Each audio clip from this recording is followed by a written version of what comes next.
Hello everybody, welcome to the Empressive channel. I want to first start off by talking a little bit about some new music. First starting with Ciara. Now Ciara recently dropped a new song with Chris Brown called How We Roll.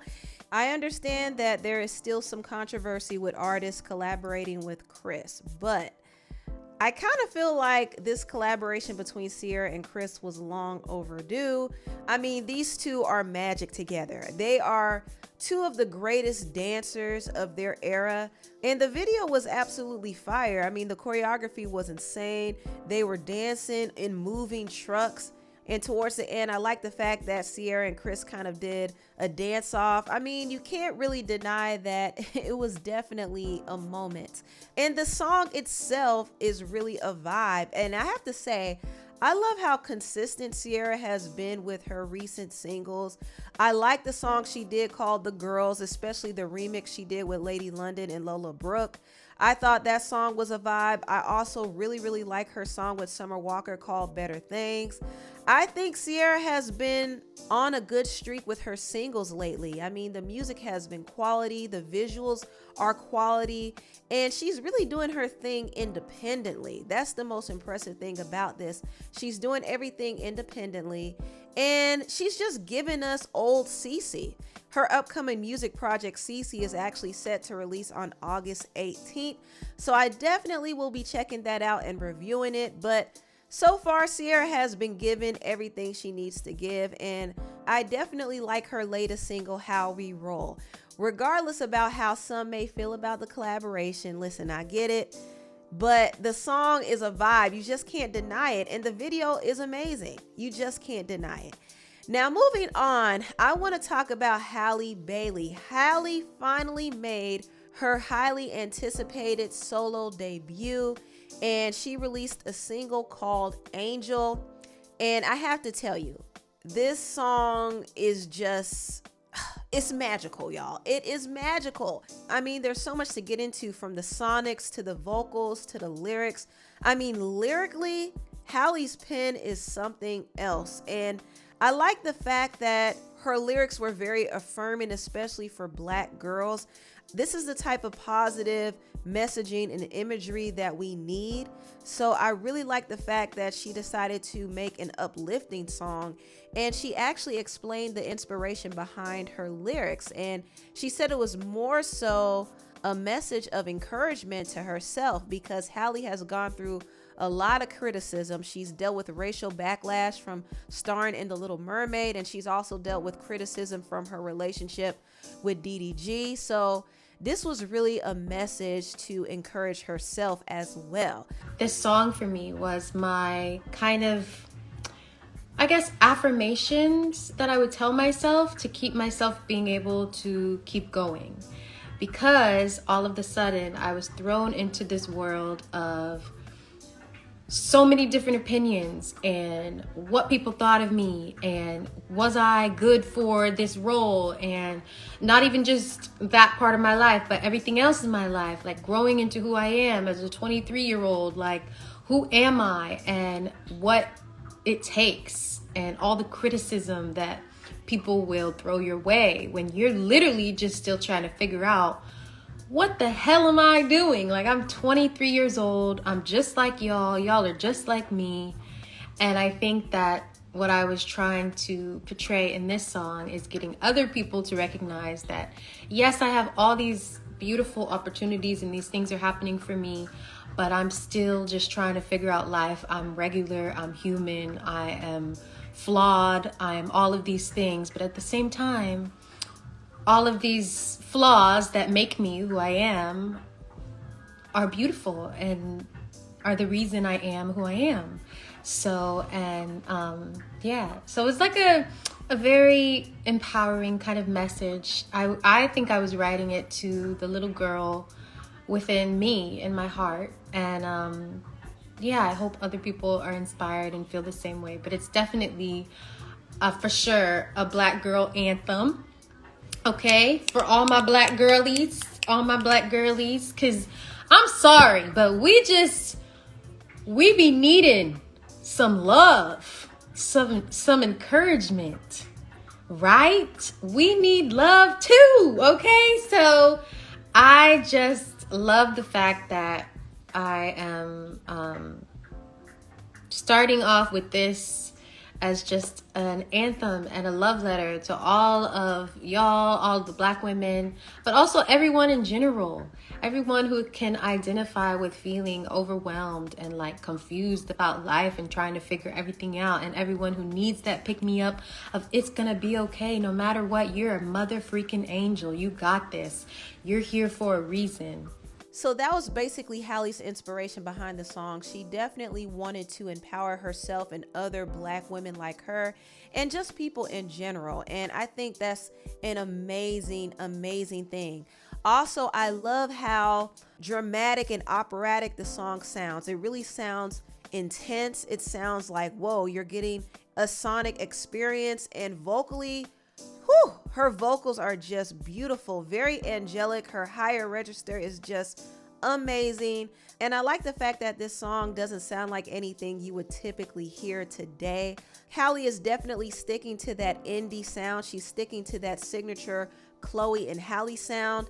And it might take some people some time to catch on to it because unfortunately in this musical climate, people are very closed off when it comes to music that's not considered trendy. They're very closed off to good music. I mean, they're desensitized to the trash music. So I want people to catch on to this song and come in with an open mind, embrace the different sound. You might not hear the sound every day. It still doesn't take away from the fact that it's a quality song. The lyrics are quality. The visuals are tastefully done. I mean, it's just a breath of fresh air. This is what we need in music today. So I'm kind of done complaining about how bad music is. I'm going to support the good music. So definitely check out Halle Bailey's new single, Angel. Now, lastly, I want to give an update about the whole Lizzo case because Lizzo did respond to the claims that she mistreated her background dancers. Now, just to refresh you, 3 background dancers who used to work for Lizzo are now coming out with a lawsuit claiming that Lizzo harassed them, belittled them, fat shamed them, intimidated them, bullied them. They also said she put them in sexually uncomfortable situations. I mean, there was a lot of things that were said, and Lizzo clapped back and she responded to the claim. She said these last few days have been gut-wrenchingly difficult and overwhelmingly disappointing. My work ethic, morals, and respectfulness have been questioned. My character has been criticized. Usually I choose not to respond to false allegations, but these are as unbelievable as they sound and too outrageous to not be addressed. These sensationalized stories are coming from former employees who have already publicly admitted that they were told their behavior on tour was inappropriate and unprofessional. She also said, I'm not here to be looked at as a victim, but I also know that I'm not the villain people in the media have portrayed me to be these last few days. I am very open with my sexuality and expressing myself, but I cannot accept or allow people to use that openness to make me out to be something I am not. There is nothing I take more seriously than the respect we deserve as women in the world. I know what it feels like to be body shamed on a daily basis and would absolutely never criticize or terminate an employee because of their weight. Also, one performer from RuPaul's Drag Race named Kahana Montrese came out and supported Lizzo, saying, as someone who has actually worked with you and your crew, I could say Lizzo has created one of the most uplifting, fun, diverse, and supportive shows I've ever been a part of. Every single person, dancer, stage crew, and manager was so excited to be a part of the show because it honestly starts with Lizzo. She was so encouraging to every one of her dancers and guests she had. She really made us feel so special to be a part of her team, and we had so many different types of queens from different sizes to different cultures, backgrounds, and every one of us felt loved and supported being on tour with her. Please don't let this define you, Lizzo. I will never forget how special you made us all feel working with you.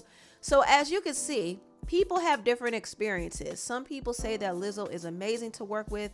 Others have said that Lizzo is actually toxic. And unfortunately, you've seen more people come out and bash Lizzo and call her out for creating a toxic work environment. And so a lot of people are now believing that, okay, Lizzo is really a menace behind the scenes.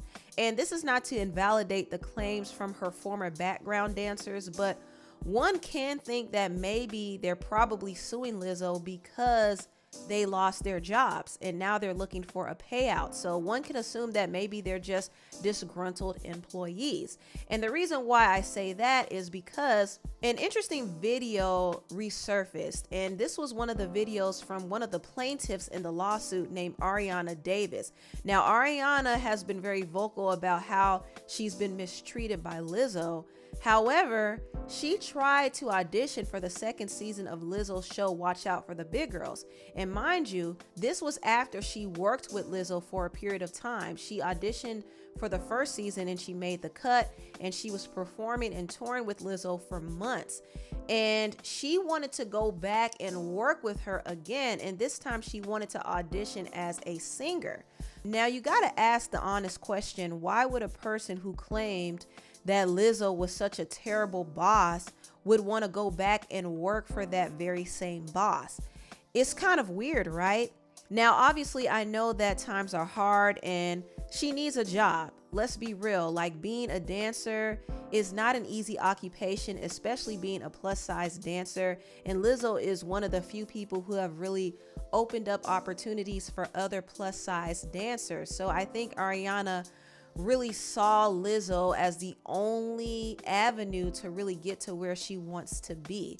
And she probably endured the hostility because she just wanted to keep her job and make a way for herself. And this is what a lot of people do.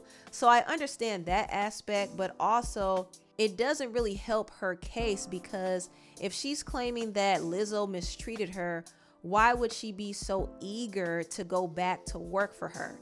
I don't know how well her claims are going to stand in court, especially if Lizzo has more receipts. Now, there are two other plaintiffs in the case, so Lizzo is definitely going to have to defend herself against that. But I don't know. I don't know how this whole thing is going to pan out in court. And this is not to say that Lizzo is completely innocent, because there are other people who aren't a part of the lawsuit who have come out and expressed that Lizzo creates a toxic work environment. So when you have multiple people coming out like this, it does make you stop and question things. But at the same time, there are two sides to every story. And I'm interested to see what other receipts Lizzo has, because I know she's prepared to fight in court.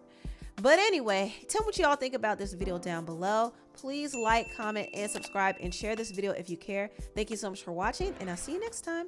Bye.